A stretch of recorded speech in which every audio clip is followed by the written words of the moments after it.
Hello, how are you?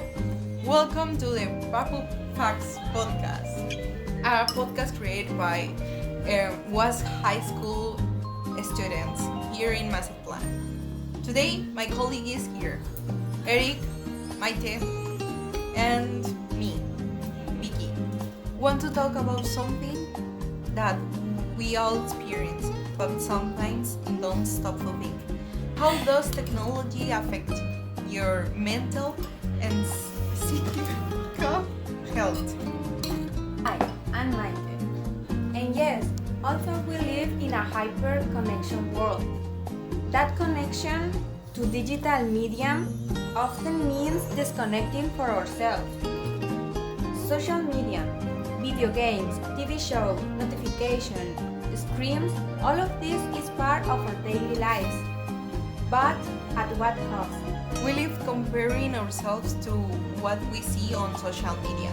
Retouch, photos, idealizing bodies, lips that seem perfect, and we start to ask ourselves, why don't I look like this?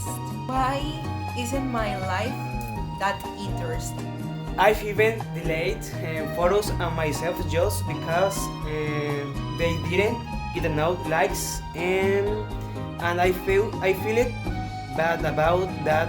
Is aware worthless. And that has a name, self-image distortion. Many young people begin to develop self-esteem, anxiety, or even depression simply by constantly comparing themselves to unrealistic standards. One solution we can apply is to follow accounts that promote real bodies, diversity, and well-being, not perfection. It's as if we're competing in an invisible race where no one wins, but everyone feels like a loser. That's why it's important to disconnect from social media. From time to time, reconnect with activities that are good for us. Reading, talking, exercising, or simple being with ourselves without pressure. And that's not all. In addition to the emotional impact, there are also very real physical consequences. How many hours do we spend sitting in front of a screen? How many times going out or do we stop moving around because we're glued to our cell phone or computer?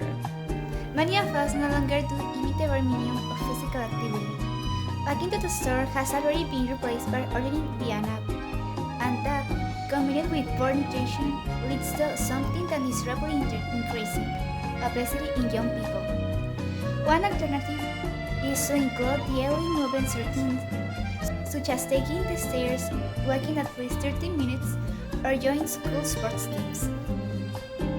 And we also eat without realizing it, watching TV shows or playing games, without even realizing how many snacks we've eaten so amazing their health. Is eating without skin so weak, but aren't strong to what we're eating and don't overeat. Youth obesity doesn't just affect how you look. It increases the rate of chronic disease such as diabetes, hypertension, and cardiovascular problems from a young age. But it can be prevented with small changes, drinking more water, reducing sugar, and taking active break every hour if you're sitting for a long period of time. What's most worrying is that we've normalized sleeping with our cell phone in our hand, eating in front of a screen, feeling anxious if we don't receive a response, living connected but feeling increasingly alone. A good practice is to have an hour free of screens before bed. This improves sleep and reduce anxiety. And it's important to say, technology it isn't bad. What's wrong is excessive use, without limits or hyperensive. Because the problem isn't the cell phone, it's us. We use it wrong. We can use apps that monitor our time online and notify us when we're exceeding or change limit. I start setting limits and turn off my phone an hour before bed, and going for a work without happens, and yes, it's hard at first, but I feel good. Sometimes we think that if we disconnect, we're missing out on something. But what we're already missing out is living in the present. Planning outings with friends without using phone is a way to reconnect with reality. There are simple ways to start, and see screen-free schedules and engage in real physical activity, get enough sleep, and talk face-to-face with someone, and most importantly, learn to listen to ourselves. Even meditation or journaling can help you manage the stress that comes with being so connected. And you also have to ask for help. Talk to a friend, a school counselor, or even a mental health professional. We are not alone.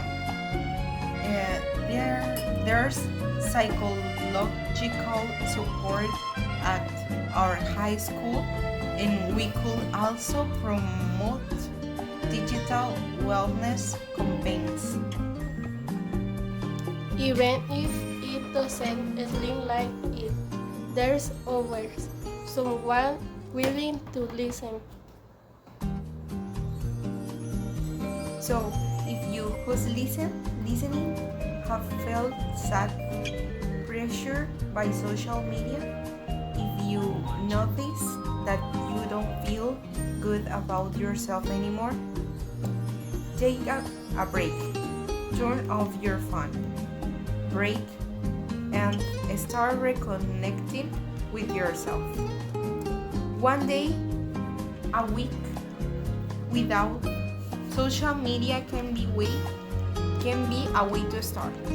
You are not a filter. You are not a number of likes. You are a real person with a body, mind, emotion, and you deserve to feel good about yourself. Thank you for listening. This space is for sharing, for reflecting, and for starting to make a small change that will lead us to a healthier and more balanced life. This was PapuFacts, a podcast made by students for students, because health starts we're talking about it. Bye!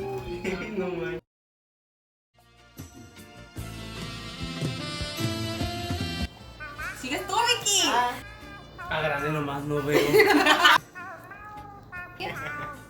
Affect how you look. ¡Órale, mi loco!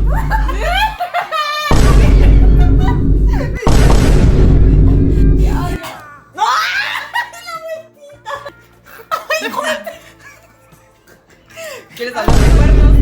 ¿Quieres hablar de cuernos? Eso reproduce la rascada navideña de Ainuca 3. La canción de pobrecita, pobrecita, pobrecita. Neta.